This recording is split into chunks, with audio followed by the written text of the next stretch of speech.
It looks like we are ready to go. Welcome, everyone. Happy Monday. I would be thrilled to call the Monday, September 9th Town Council meeting to order without a gavel. Here's the gavel. All right, now we're official. So at 6 o'clock this evening, prior to being up here, we had a workshop, kind of a council caucus part 2 around goals for the year. These are kind of divested from a number of initiatives like the revaluation, the comp plan, the Route 100 roundabout that are kind of in place. So it was great to get feedback from some counselors about what some of their long-term goals are for our community. First up is the approval of minutes from the August 26th, 2024 meeting. Give you a motion to approve the minutes. There's a motion. Second. There's a second. Is there any discussion on the motion? Okay, we'll call for a vote. All those in favor? Unanimous, Brenda. Okay. All right, next up is our manager's report. Good evening, Madam Chair. Good evening. Members of the council, good to see you all this evening. I'd like to start off this evening with an awesome way to start a meeting, and that is the swearing in of our new officer that we have, who's just joined us as of last Monday. Josh Katuzny is with us here tonight, as well as Captain Mindy Coe is here this evening to introduce Officer Katuzny, and also Jen Doughton is going to do the swearing in. Josh. Thank you, Mr. Manager, council members. This is a very, very fun moment. It's always nice to be able to bring somebody new onto the team, and we're very excited to have Josh with us tonight. So Josh, I'll have you go ahead and stand up there, face the room for your interrogation. So Josh started with us on the 3rd, and he comes to us from Windham PD. He spent 11 and a half years with the PD in Windham, and he was a field training officer there. He was a firearms instructor, a taser instructor, and a member of the Honor Guard. And prior to his days at Windham, he's a veteran of the United States Army, so 7.5 years with the Army. Thank you for your service, sir. And one cool thing about his military service, he was able to do an active duty deployment to England and served alongside the English military while he was there. So that's a very unique opportunity that not everyone is afforded in the military. Josh is here with his family tonight, a very large family. His wife, Emily, and his daughters, Emma, Amelia, and Ellie. And I'm told there's a very fun story behind the two Amelias, but we haven't heard that one yet.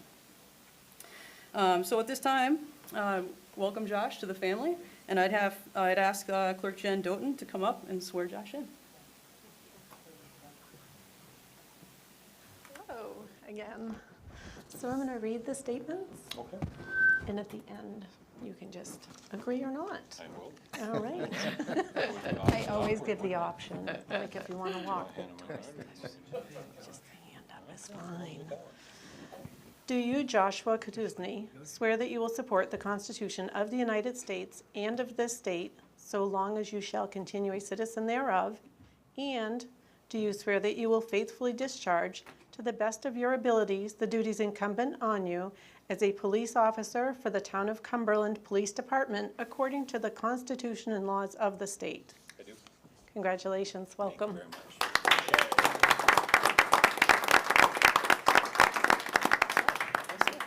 Thank you, Mr. Manager and council members, for your time. Thank you. Welcome, Josh. We are all looking forward to hearing the story of the two Amelias at some point, so you're not getting off the hook for that.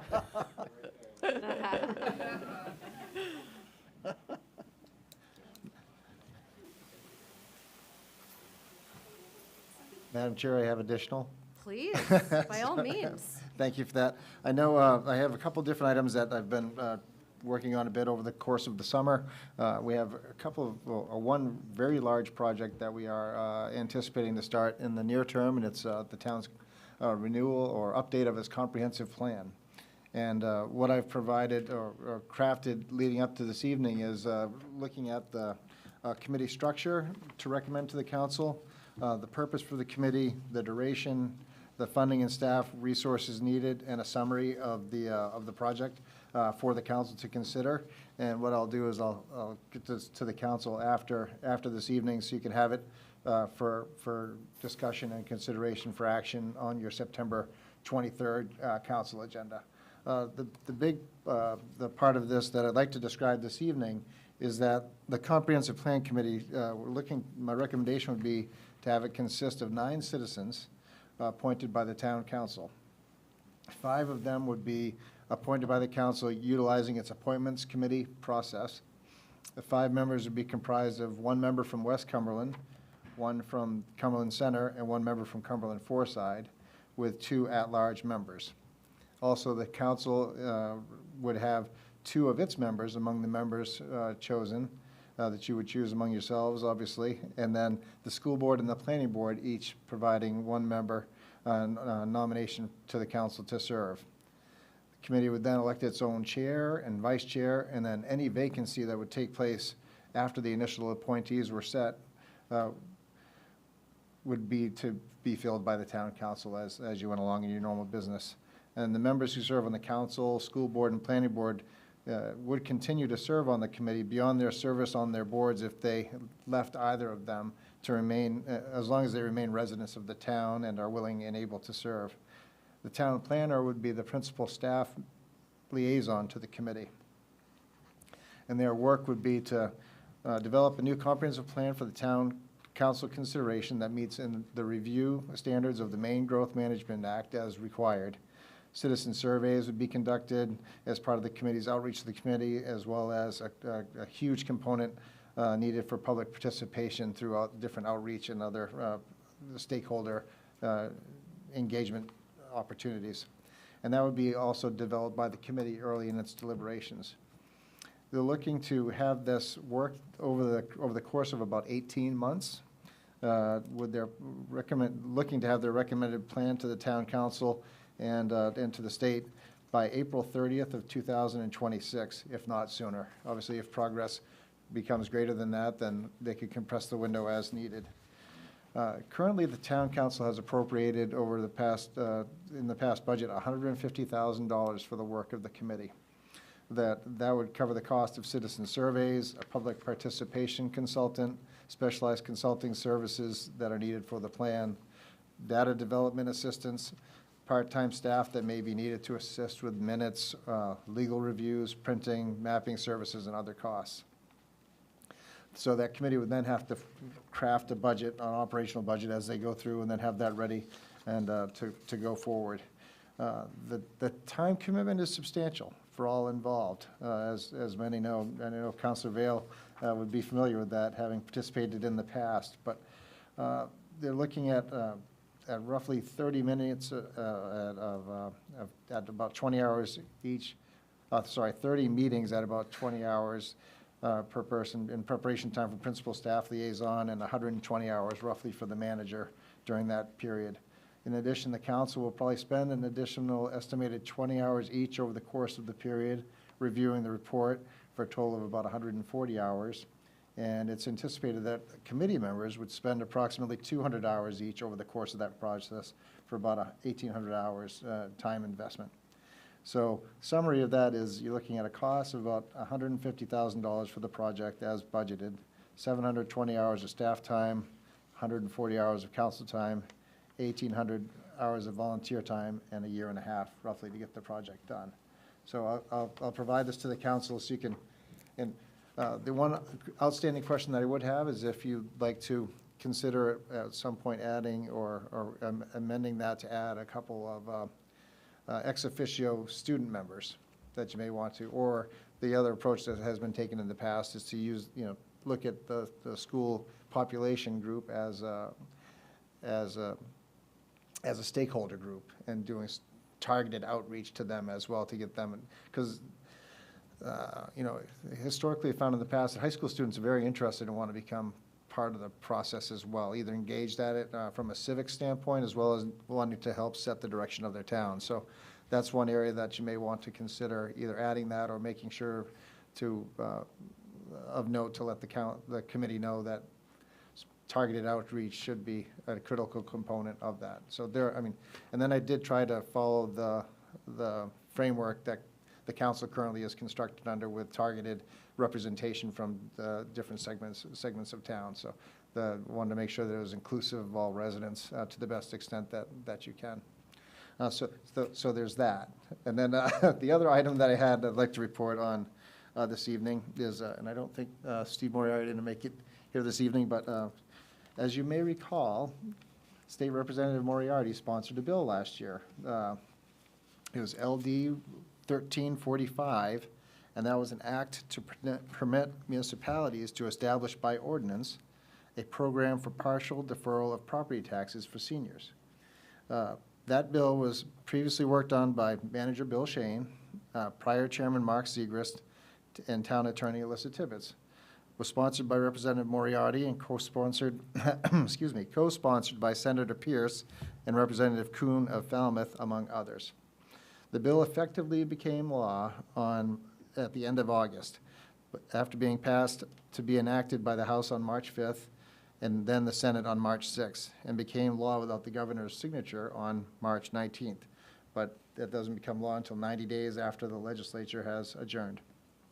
So this new law will allow towns to establish a program by ordinance for seniors that provides for partial stabilization of property taxes by allowing a deferral of increases in taxes greater than an established stabilized amount.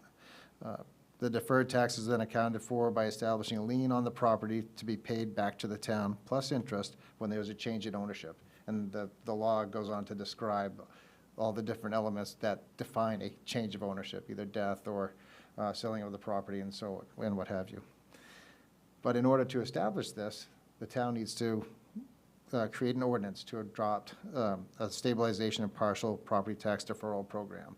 So the action that I have from this, and that would, in that program, you'd have to define what's an eligible homestead, who's eligible, what income levels qualify, what other minimum age of eligible homeowners are, and other qualifying standards. So the recommended action that I'd have from that, and you can do this by consensus, obviously, is to refer this to the ordinance committee to take further action, and then we can define it over the course of the fall. The good thing is there's a great window of opportunity because we can work on it this fall, have it ready through the ordinance process, ready for council action, and then targeted for deployment for the next commitment of taxes. So April 1st is the date of taxation, but if we can get that, basically that heavy lifting done by that time, we can have that program in place and ready for folks who may want to take advantage of that. And that gives folks the opportunity, obviously, to defer those increases that are concerns. They can have a stable amount and they don't get priced out, or at least the hope is not to be priced out, and they can defer that for their heirs and assigns at a future date. So those are my two long-winded items that I had, Madam Chair. And then the other item that I had two quick other items. Looking to do on October 8th, new residents open house, so details to come on that. So we're going to do that in the evening. We're looking to, we talked about it today during department head meeting, we're looking to find this as another opportunity as well to help expand access to absentee voting. So we'll try to provide that as another opportunity where folks can avail themselves and get more information or sign up for it at that point in time. So that'll be right after it starts, the process starts. So there's that. And then the final point I had is that I wanted to let folks know that Lolly Lathrop joined our our clerk's area today. So it was her first day on the job, and she's replacing a lady that left us at the beginning of summer. So we're happy to have her started. And so if you see a new face when you come into the clerk's office, her name's Lolly, and so we're excited for that. And then the last item is, and the council knows this, and much of the public does as well, our beloved assessor, John Brushwine, will be retiring. He gave us a month's worth of notice, and we will miss John. He's been in doing either as the assessor or in a manager's role over the past 40 years in state government, or town government. So we'll miss John. He's been a friend of mine for well over 30 years, and he's just a great guy, and we wish him well and a long and successful and happy retirement. We have advertised for the position, so sadly, but we are getting some good response and some interest on the position there, so that's encouraging, because it's a great town. As you know, as a person who's recently gone through the process, I will testify that it's a great place to come and go to work. So we're hoping that other people can find the good news and help us fill that position. And then we will be reporting back, hopefully within the near term, about what our strategy will be going forward with the revaluation, which I think, well, I'll have a plan for that. So I've got some preliminaries out there, but I'll have a better plan that I'd like to share with the council soon. But we'd like to get a warm body in that slot too. That's also helpful. So that's all I have to report, Madam Chair. That's it? That's it. The soup to nuts. Thank you very much. Welcome to Lolly. Big hugs to John Brushwine, and thank you for giving us that month's runway, which is great. And I just want to, since we're on the subject, just a big thank you to Steve Moriarty, Senator Peirce, our former town manager, Bill Shane, as well as Mark Segrist, for getting that stabilization program across the line. It was a lot of hard work. And so thank you. You're not here, but we are all thinking of you and thanking you. What a great thing, Yeah. Madam Chair. It's just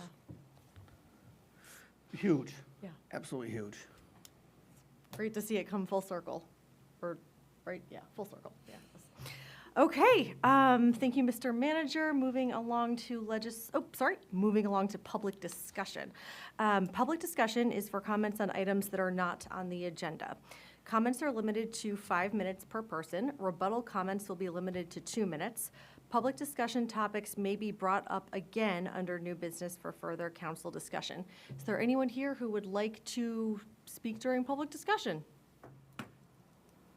Yeah, come on up. If you wouldn't just mind telling us your name and where you live.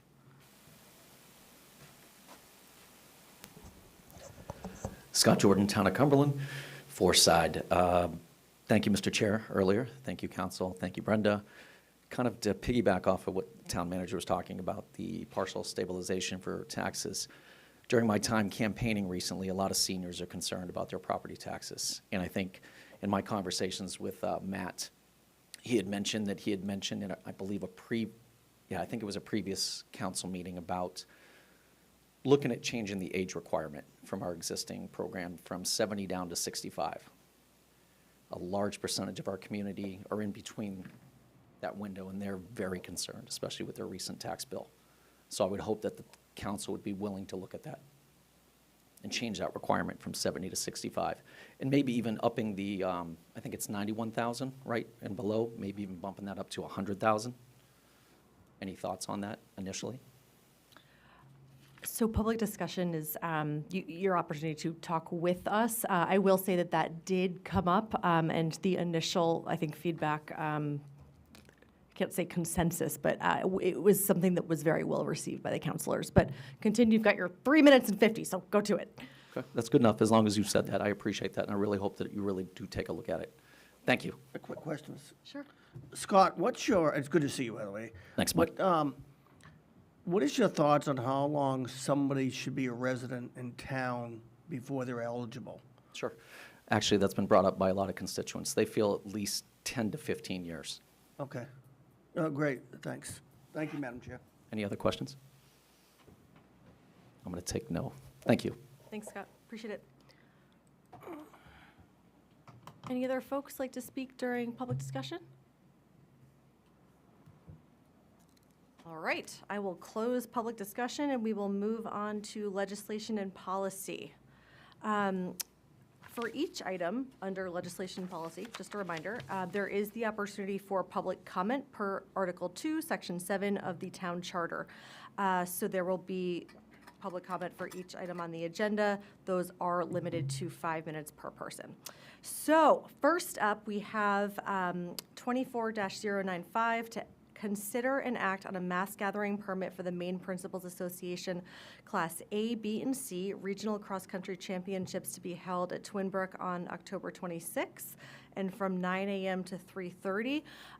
We have our Recreation Director, Mr. Bingham, here, but I believe this is an annual event that has been very, very well run in the past and is great to get all the runners out there running at Twinbrook. So was there anything, Pete, that you wanted to hit just from the teeing it up perspective, or? No, not really. I just, in case there was any questions Sure. regarding We host the regional meet annually, usually towards in the third week in October. And every other year we host states, which is the next item on the agenda. But if anybody has any questions on either one of those meets, I'll be more than happy to But answer. just before we go into council discussion, is there anyone from the public that would like to comment on this particular agenda item? Sure, yeah, come on up. If you would just come up and state your name and where you live, please. No, I wanted to piggyback on that. My name is Arnie Mestis, and I live right here in Cumberland Center. And I've actually volunteered a number of years in years past for that cross-country event. And I just, I think whatever we can do to bring that into the town, I think is a good thing. It's a good thing for our image, good thing for the town, good thing for the state. Twin Brook is an outstanding cross-country course. We've got a ton of runners in the area, and I just would encourage us to do whatever we can to keep it going, so. Thanks. Any other folks like to comment? Okay, I will close public comment for that portion. Mr. Eads, over to you. sir. Madam Chair, if it's the council's will, I would be willing to make a motion for item 24-095 and 24-096. So I just had, I don't know if this should be before the motions or Yeah, if after, you- either way. go Just for a it. Question. Fire away. So Matt, or people, I don't know which one was the best. We wanted to just ignoring all the goodness, the people that come to Cumberland and think it's awesome and how great Twin Brooks is. We get out of this, we net like the $200 for the application fee. Is that right? The permit fee, because the state's going to reimburse us, or the Principals Association is going to reimburse us for any, EMTs, fire, police, anything like that, right? And then Yeah.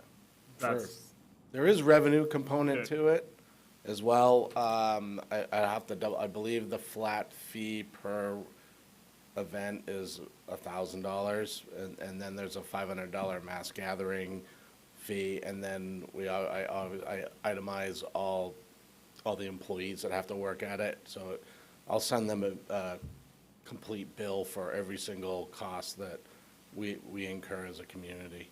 I'm just thinking of the wear and tear.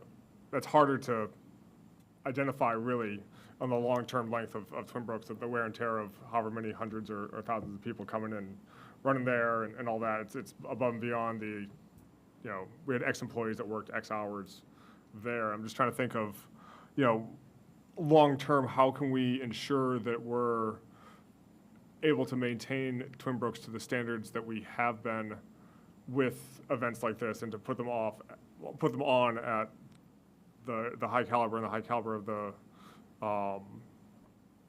resources there with such heavy use and all, and sort of goes back to some of our other previous comments and previous council's meetings about it's a jewel in southern Maine, let alone, the rest of Maine, but we're the ones bearing the cost of it, and the rest of southern Maine gets to enjoy it and all. And sort of, I want to make sure that we're cognizant of that and sort of thinking outside the box, that there are ways that we can ensure that there's revenue coming into for the maintenance beyond just the day of work on it that we put in, the staff puts in. No, that's great. That's great input. And a couple of things that we've done to kind of mitigate some of that is our biggest wear and tear in the past hasn't been, because nobody runs on the fields, on the soccer fields. So, we're kind of, they're kind of chewing up common area. It was always the vehicles. The vehicles, it started and ended with the vehicles parking in the facility and what the weather was like. We've just had horrific, like, trucks getting stuck, cars getting stuck. We had a snowstorm one year. So we kind of had to huddle up and reimagine how this event could continue to occur. I mean, it would be one of those situations where at its apex, we can park about 1,200 cars on site at the facility when everything's working right. But all we need is about 2 inches of rain, and we lose 750 parking spots, and we're down to 400. And, you know, we're telling somebody from Madawaska, we got rain on Thursday, it's gonna be sunny and 72 on Saturday, but this event's postponed. And they're like, well, that's ridiculous. And a lot of the, so now we park off-site. So we shuttle down from the campus. Everybody other than race officials, staff, and the handicap park up at the school. And was a complete game changer as far as how we do this event. Took the pressure off me and my staff. I mean, trying to wedge in 1,200 cars over the course of 6 hours, you know, we were just absolutely beat by the end of that, and just taking a lot of grief, and it's completely, we were even considering whether we wanted to do this anymore. But that's a great point on there is some wear and tear, no doubt. I mean, I really wrestle more with, we take that facility offline for 2 Saturdays to our community. Granted, it's at the end of kind of our fall cycle, but it's 2 weeks that rec soccer can't access it, travel soccer, general public, no dogs. But we do look at it as a greater good for the SAD community and our children as well. They get to run on their home course. I think it's a great advantage. You know, it's a home court advantage and all. I just want to make sure that we're able to continue Yeah, having, absolutely. whether it's, you know, this event or others that are of larger scale, that we're taking into account our ability to make sure that the Cumberland residents aren't the only ones that are footing the bill for something that the greater community gets to enjoy. Agreed. That's it. Can I add a comment? I think this came up in our finance meeting. Parking, are we charging for it? You know, are we currently charging for it there? We do not charge. Essentially what happens is we have shuttles that run all through the high school, middle school, and MIW campus. And the SAD, not quite clear what their arrangement is with transportation with the Maine Principals Association, but we're cut out of that. Okay. There's no charge. The MPA has talked about charging at some point, and, you know, I've essentially said we can't be responsible for that. Yep. There's just, somebody gets on a shuttle, their kid's about to race, and we're hitting them up for $7. I'm like, Yeah. we don't have the capacity to do that. Yeah. I think it's like the conversation was like surrounding non-residents. So it's like giving residents a sticker when they register their car. And then, you know, for a place like Broad Cove, it's like anytime you go to the beach somewhere else, you're paying $5-10 for parking. It's like, where's ways we can generate revenue additionally? But just was curious what the operation was. I think you were trying to say something? Yeah. Sorry. No. Public comment is closed on this, but I will invite you back up Sorry. again. That's my Sorry, fault. just real quick, my concern with charging for parking is I think what you're going to see is a ton of neighborhoods around the paid parking area get stuffed with people who don't want to pay for parking.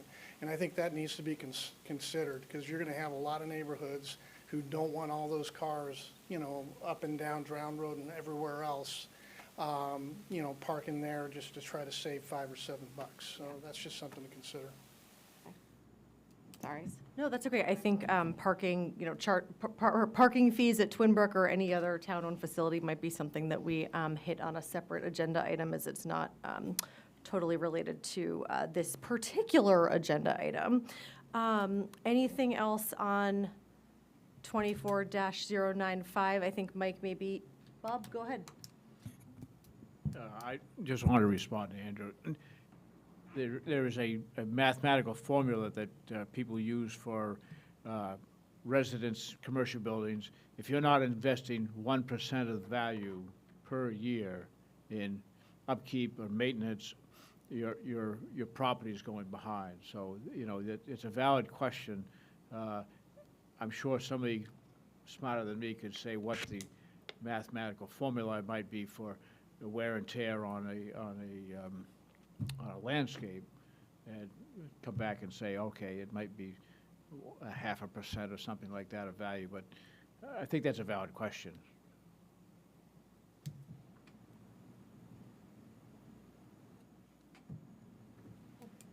I'll give you a second, Mike. You guys all okay with me? Yeah.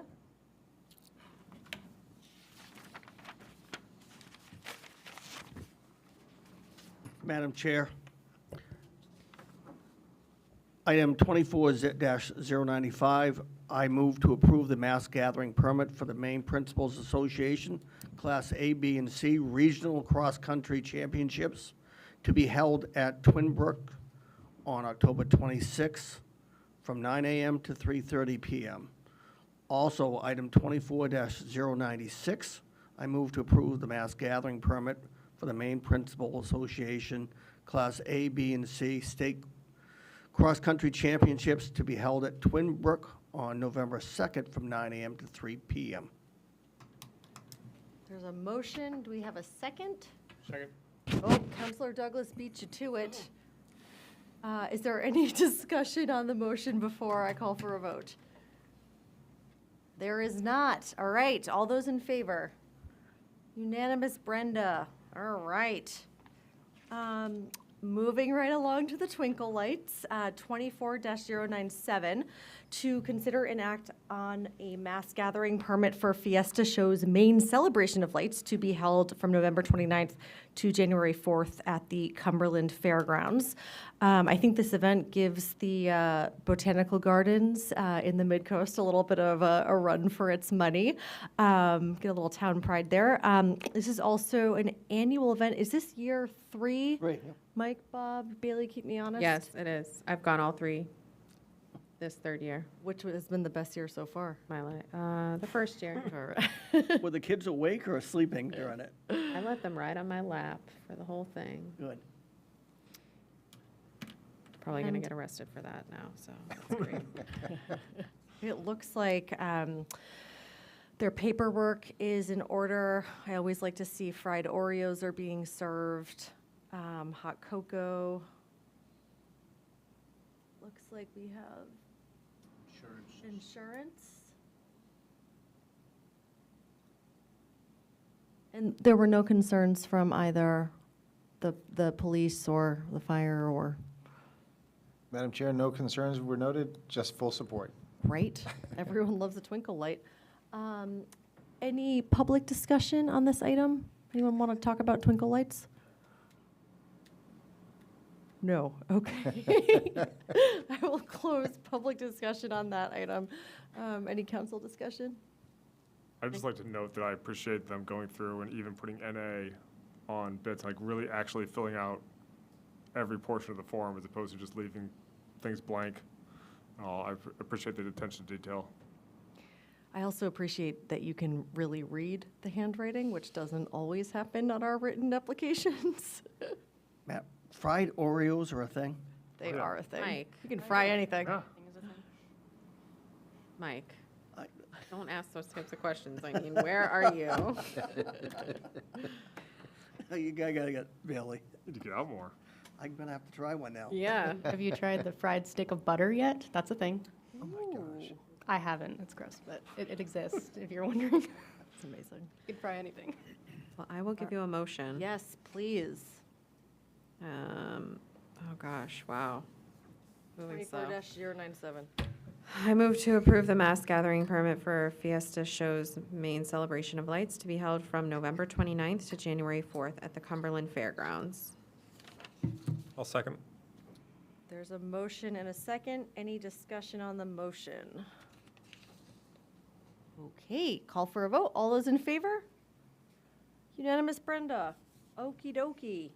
Next up, 24-098, to set a public hearing date of September 23rd to consider and act on the renewal of a graveyard junkyard permit for Cumberland Salvage.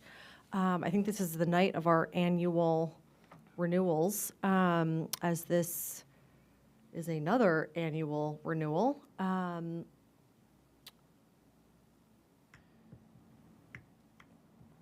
Is there anyone from the public that would like to comment on this agenda item?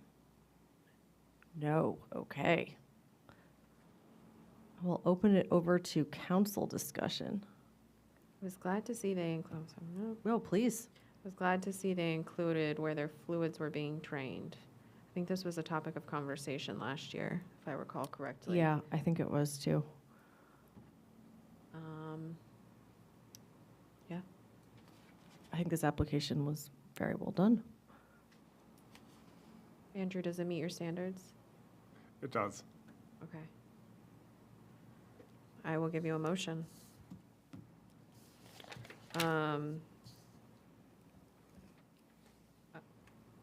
I move to set a public hearing date of September 23rd to consider and act on the renewal of a graveyard junkyard permit for Cumberland salvage.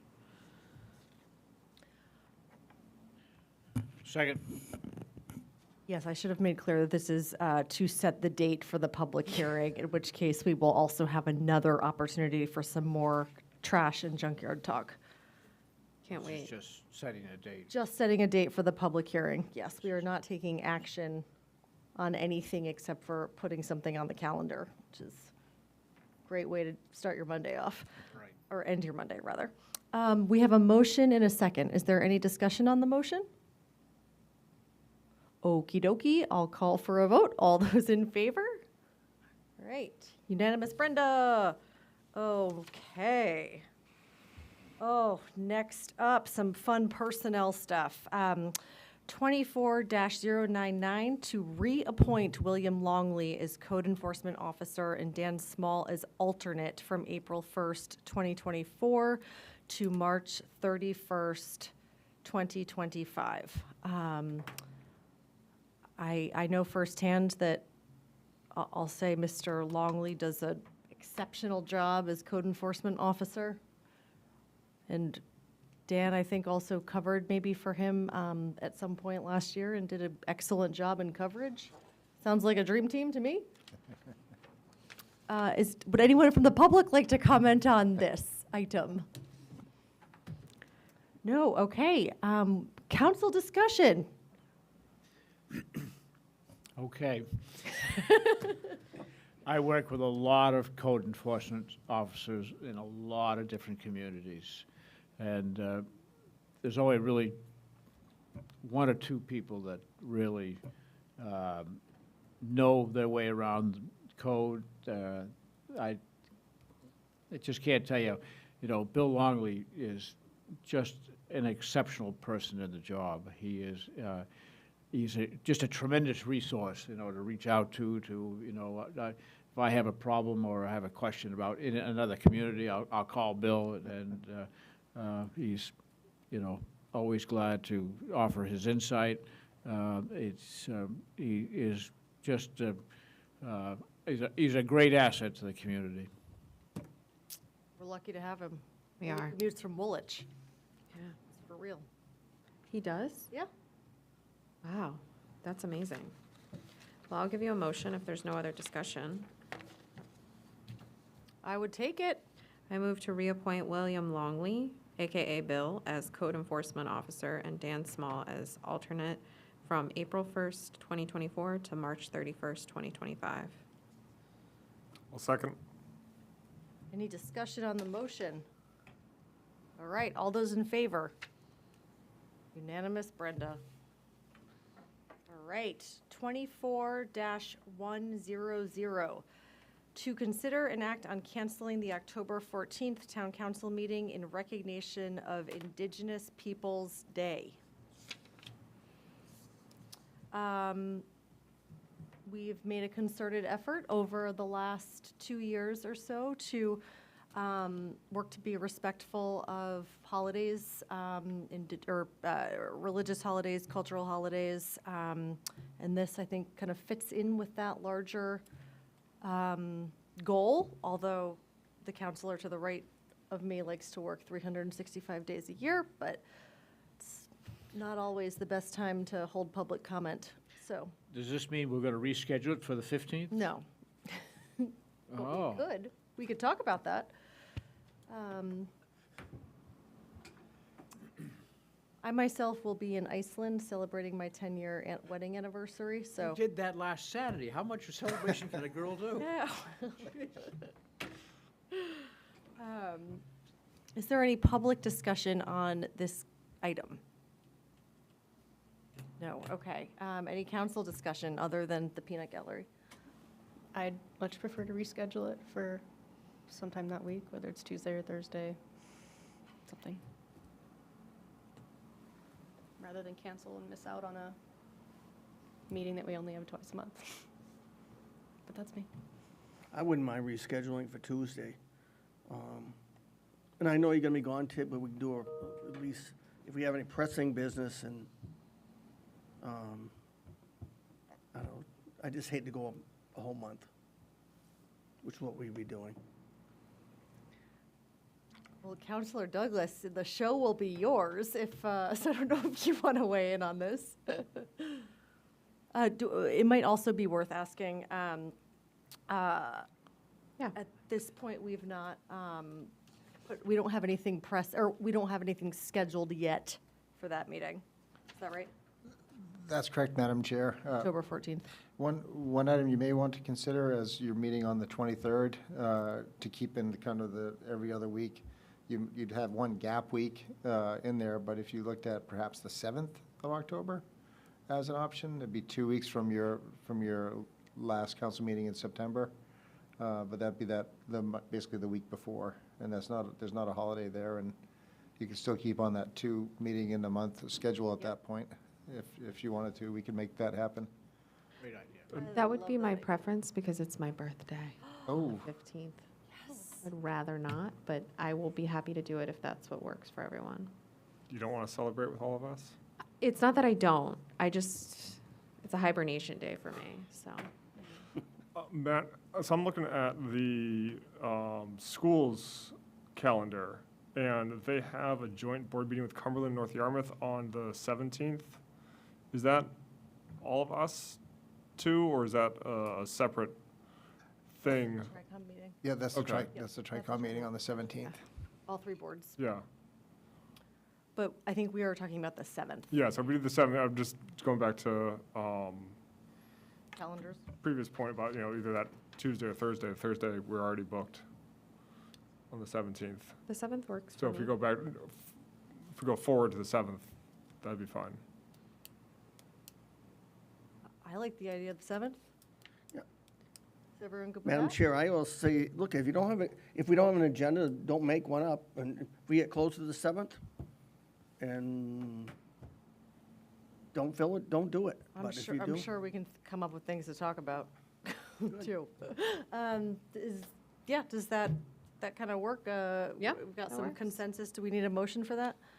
It may be cleanest, Madam Chair, to Let's just be clean. Officially make the motion to move from your normal program to the first Monday for October. Love it.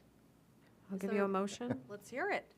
I'll give you a motion to move the October 14th Town Council meeting to October 7th, 2024, in recognition of Indigenous Peoples' Day.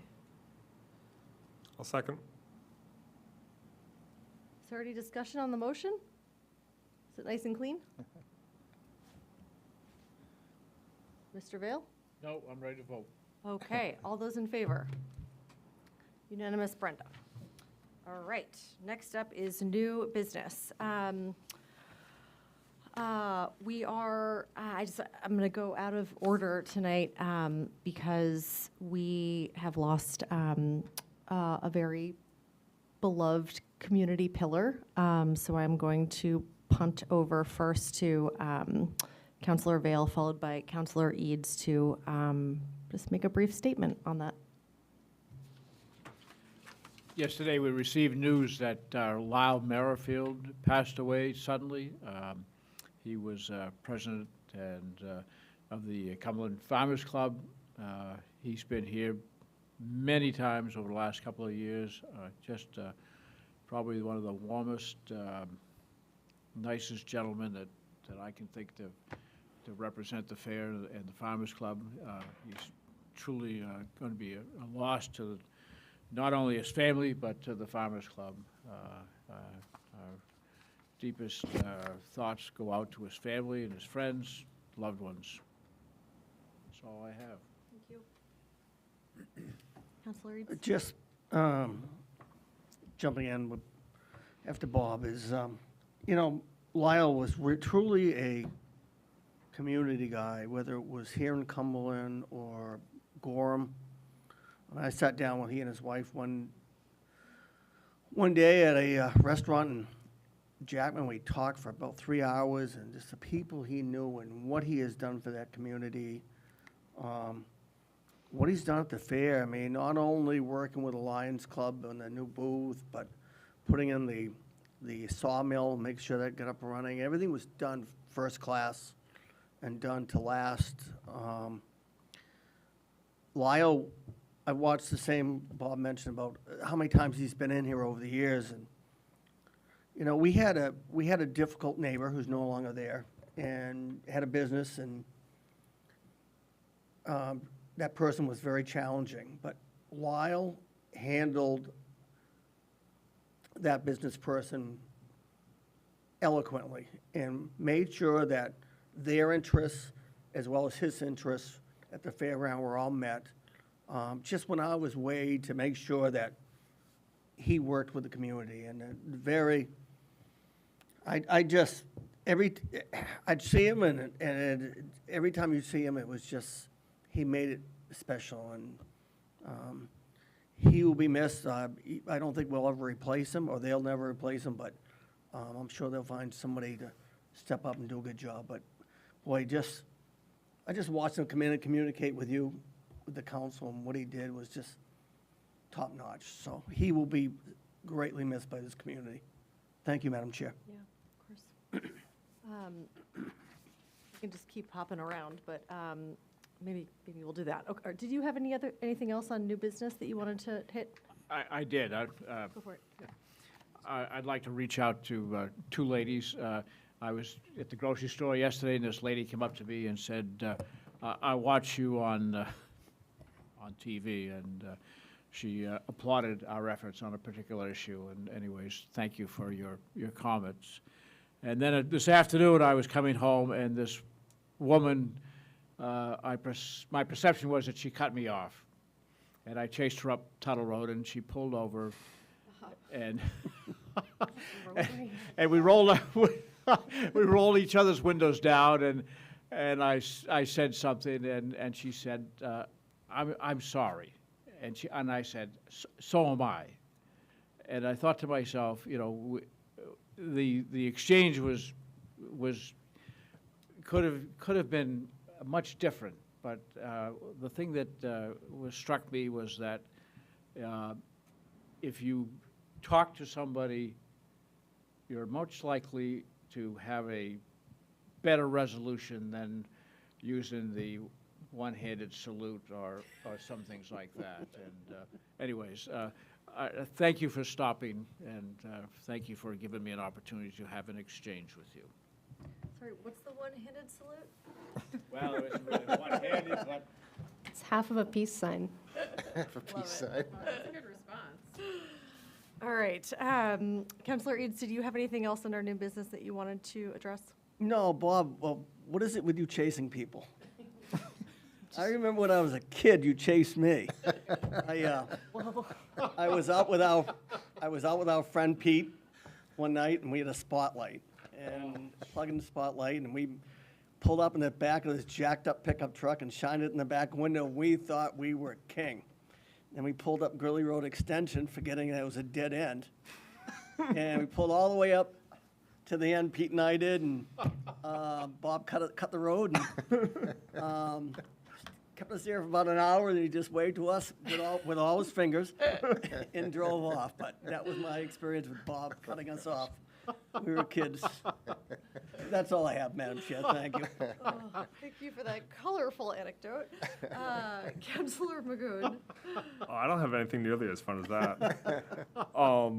One thing, and I reached out to Matt on this late last week, and I appreciate you getting back to me on it earlier today, that I would like I don't know if it's better for the comprehensive plan, once we get a better idea of the makeup of the town and where we want to go, but short-term rentals, and I know it's not a large portion of the town right now, but I think as Portland gets more and more attractive and they're trying to do stuff, but that might push short-term rentals out further to surrounding communities, us being one of them. And I think it'd be better for us to have a plan in place for how to deal with them and any sort of regulations on length of stay or ownership or whatever they may be, before we really need to.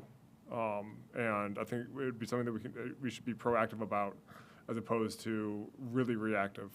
So I don't know if it's better for the ordinance committee to look at that or to wait for the deep dive of the comprehensive plan on sort of how the town is made up, how many units are being used as short-term rentals in the town, the growth of that, et cetera, and then go to the ordinance committee with more data. But I just like something that we have an eye on that for the longer term. Andrew, how would we find that out? How would we find out? There's got to be a better database than just going on Airbnb and VRBO and looking. I don't know what that database is, but in the comprehensive plan, we might be able to find, as we're searching for all this other data, we might be able to find that of how many are actually in Cumberland, how many, now versus 2020 versus 2016 versus, 12, to sort of see the growth of it. Over time, because I think there is going to be more growth, and that also impacts our, depending on how it's used, residents' ability to find a place to live affordably, but it also impacts the neighbors and all of the short-term rentals. Are you thinking about affordable short-term rentals? I'm thinking about any short-term rentals. Okay.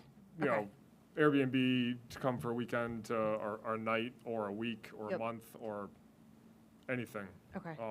Because Matt took a quick look this morning, and I hope it was this morning and not over the weekend, at what regulations we might have in place, and basically we don't have any that address that specifically. So it's kind of Wild West out there.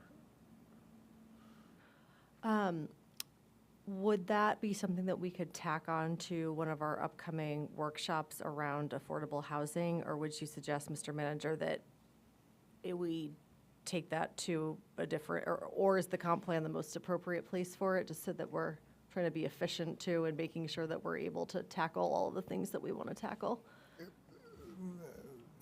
Thanks for the question, Madam Chair. I think perhaps the comp plan would maybe the appropriate area to look at. However, if those issues can occasionally flare up and be acute as an issue, not cute, but an acute issue all of a sudden, where you find market conditions change and it may impact a specific neighborhood, that all of a sudden multiple homes are popping up for short-term rental. We had to deal with it pretty heavily in Cape Elizabeth, and they had two different iterations of that while I was there. So they had the initial one. South Portland was one of the first towns, as well as Camden. I think it was Camden, because in Camden it came up because they were losing rental nights on all the different hotels and motels to the short term. So for them, it was an economic development issue. In other towns, such as South Portland and Cape Elizabeth, it was more along the lines of impact on the residential neighborhoods, as well as taking homes that might have been affordable at one point in time off the market, so they were being maximized from a short-term rental aspect versus long-term rental, where you might have it could have been rental housing, but it was more on a year-to-year basis versus week-to-week. So, the Cape's model was quite. They did a really nice job on it, but it was a really acute issue all of a sudden. There are software firms out there that provide that tracking, and they are amazingly intelligent, and they just got. But GPCog actually created a software package that they put available to member communities, so we could just say, hey, I could talk to Paul Johnson from GPCog, say, just give me a quick feel for what it looks like, and they would look at our zip code and the market, and could tell me really quickly, and based on what based on the experience that I had in Cape, was that it was more accurate than the software we were paying $15K a year to use. And so that kind of gave us a really good, and mostly we were trying to find were illegal or folks who had not registered, because there's a whole registration process and qualifying standards that allowed it. And we could look at that in the near term and say, okay, and my recommendation could go from saying, wait for the comp plan to say, okay, let's bring it back and refer it to ordinance committee and take a look at it there. So I can get some data at least to kind of give us an idea about what the landscape looks like between now and, in the near term. I can report on that fairly quickly, I think. And then we can make it a point to hit the affordable rentals during our affordable housing workshop as well, right? So that we're looking at both issues from both sides. I think that seems reasonable. Yeah, and what you find is, it's oftentimes your coastal waterfront communities and your lake communities, and we have a small component of lakefront here as well as some waterfront community side of it that it would probably be where you'd find it most often deployed. Okay. And the oceanfront side of it rents for significantly larger than the lakefront side of it does, but lakefront is much more compact neighborhoods. So that's kind of how that, and that's what we ran into in Cape. That's what we ran into. You had some really compact neighborhoods, right near Crescent Beach that were just being completely transformed overnight. And so that it can happen quickly. So it's one you want to be prepared for. Great. But I'll get the data. Awesome. Thank you. You're welcome, Madam Chair. Anything else, Councilor Magoon? That's it for me. Sweet. Thanks, Matt. Yep, you're welcome, sir. Councilor Douglas. The only thing I have tonight is just a reminder that we have a finance committee meeting in council chambers on Thursday, that it is open to the public, and that is at 5:30 on September 12th. And that's it. Councilor Thorson?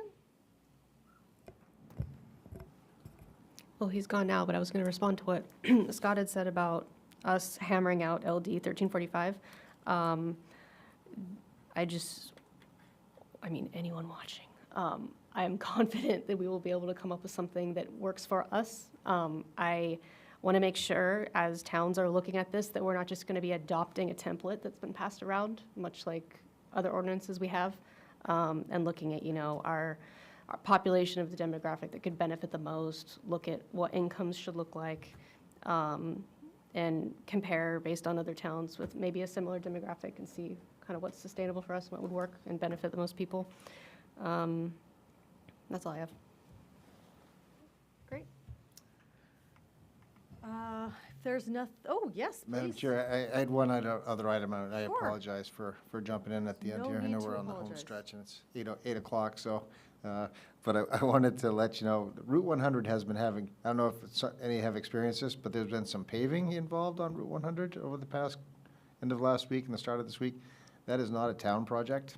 That is a state project. It starts at the edge of the urban compact in Gray, and it's running right down through Route 100 into Falmouth, up to about just this side of where Winslow Farms is. So you can see the painting on the road where they've marked off the every how they manage that. But it'll probably be for a couple more days. They're doing a significant run, but that's not a town project. They're just doing a normal maintenance paving, but that's a DOT. The only regret I have is that we were not informed when this was going to start, so we would have loved to have provided some warning times, especially as I sat in traffic for 45 minutes on Friday with about 1,000 other people, it felt like. So, but that's not a town project, it's a state DOT project. We appreciate the fresh surface, but we would have liked to have done some more outreach if we had known about it, so apologize for folks if they were delayed inadvertently. Stuck in traffic. Yes, ma'am. Mm, So thank you for the opportunity to just put that out there. my pleasure. All right, if there's nothing else, I would take a motion to adjourn. So moved. Second? All those in favor? All right. Thanks, everybody.